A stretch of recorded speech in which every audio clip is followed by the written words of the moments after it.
Hey everyone, welcome back to Carscope 8. Today we're diving deep into the 2026 Ford Puma. I'll take you through everything from the first impression to the details of design, the driving experience, how it feels inside, what it costs, and whether it's really worth your time. Let's get started. As you approach the new 2026 Puma, the first thing you'll notice is how much it leans into a modern, cleaner look.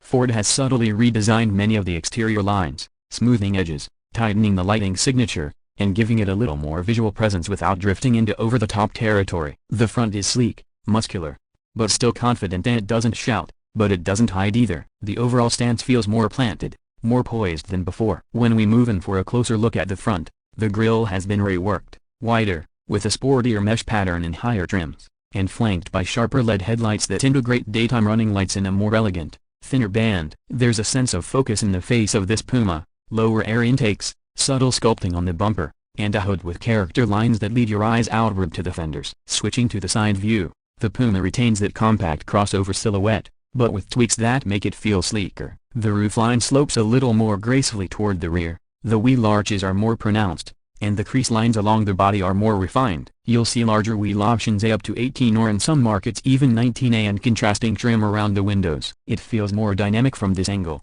almost leaning into crossover coupe territory. From the back, Ford's cleaned up the tail design. The taillights are slimmer, more modern, likely LED by default, and they wrap around a bit more than before. The tailgate has a firm sculpt, giving it a purposeful, confident look. If you pop open the rear, you'll notice the boot has been optimized. There's still a clever underfloor storage, drainage in some variants, and better usable volume overall. In fact, in the electric, Gen E version, Ford calls a lower-level storage gearbox useful for items like wet gear, boots, etc. Ford Media Center 1. Let's move inside, into the interior. The cabin has been refreshed. You'll find a larger center screen in most markets, a 12.8-inch display running the latest sync software, and a digital instrument cluster in many trim levels. The materials have been upgraded, more soft touch surfaces on the dash, improved upholstery options, accent stitching, and better ergonomics overall. Ford is clearly pushing to give the Puma a more premium feel, especially in the higher trims. Space in the front is very comfortable.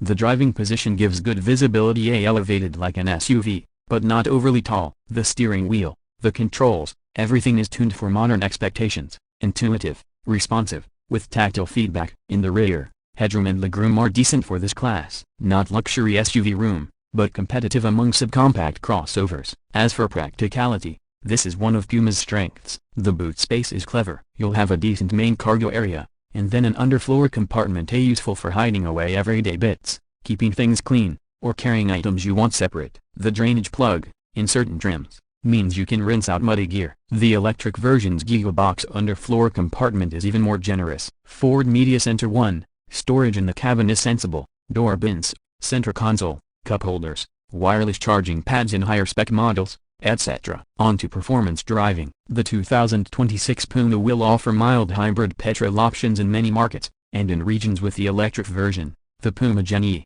a full EV powertrain. For the internal combustion versions, expect a 1.0-liter EcoBoost 3-cylinder coupled with a 48-volt mild hybrid system. Output levels can vary. Earlier versions offered around 123 bhp and 153 bhp varieties. Automotive Daily 2. The more powerful version often comes with a dual-clutch automatic, while the entry version may use a 6-speed manual. CarDivision.com 3. The mild hybrid system helps with responsiveness, recovery of braking energy, and smoother low-speed torque. In terms of driving dynamics, Ford has long pushed the Puma as one of the more fun-to-drive crossovers. With this latest version, the handling is tighter, body roll better controlled, and steering more precise. It doesn't lose what made Puma special and the feel of a car more than a high-riding SUV. Some versions, sport trims, have firmer suspension, so you'll feel road imperfections more than in base trims, but the trade-off is sharper cornering confidence. If you opt for the electric Gen E variant, performance is compelling.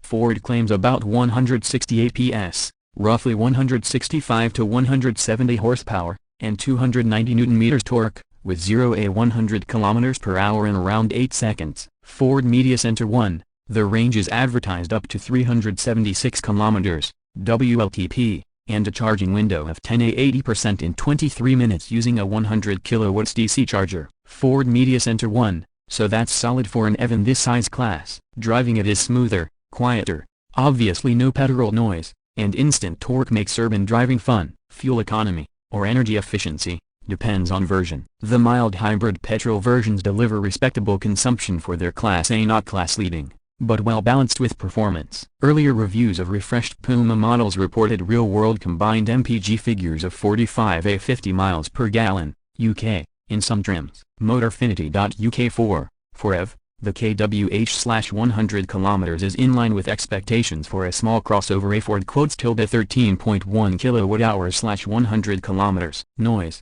vibration, harshness, and VH is improved over the older versions, especially in higher trims. In petrol versions, engine hum and road noise are controlled well, though on rough surfaces you'll hear more. In EV mode, for Gen E, things are quiet enough that wind and tire noise become more prominent. In all, the refinement is competitive. Let's talk prices. Cost. Pricing will vary depending on market, specs, incentives, etc. Traditionally the Puma has been priced reasonably in the subcompact crossover segment. For example, recent Puma models in the UK started around £26,000 up to mid £30,000 plus for higher trims. Top Gear Italia 6, with the facelifted/2025 model, entry trims begin in the mid £20,000 bracket, and more feature-rich trims push higher. Automotive Daily 2. As for the electric Puma Gen E, in Europe Ford positions it at a premium over the petrol versions. The base EV variant might begin in the high A-20,000s to low A-30,000s, or equivalent local currencies, before incentives. Ford Media Center 1. Running costs for petrol.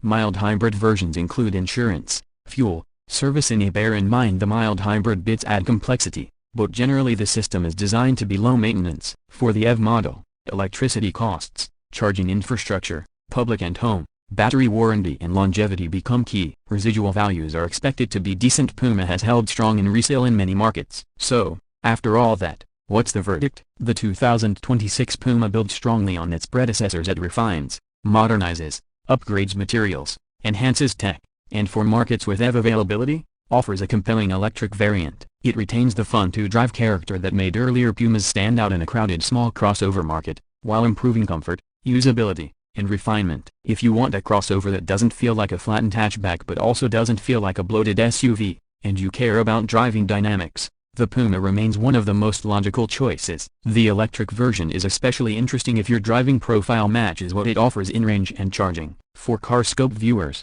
I'd say this is a very welcome evolution. It nails the balance between everyday usability and spirited character. If I were to nitpick, in sport trims you'll feel more of road irregularities, and base trim some cut corners and materials might show, and in EV form, the charging network and real-world range in your region will matter heavily. Thanks for watching this deep dive into the 2026 Ford Puma. If you enjoyed this, hit like, subscribe, and let me know in comments which version you'd prefer, a petrol, mild hybrid, or electric. I'll see you next time on CarScope.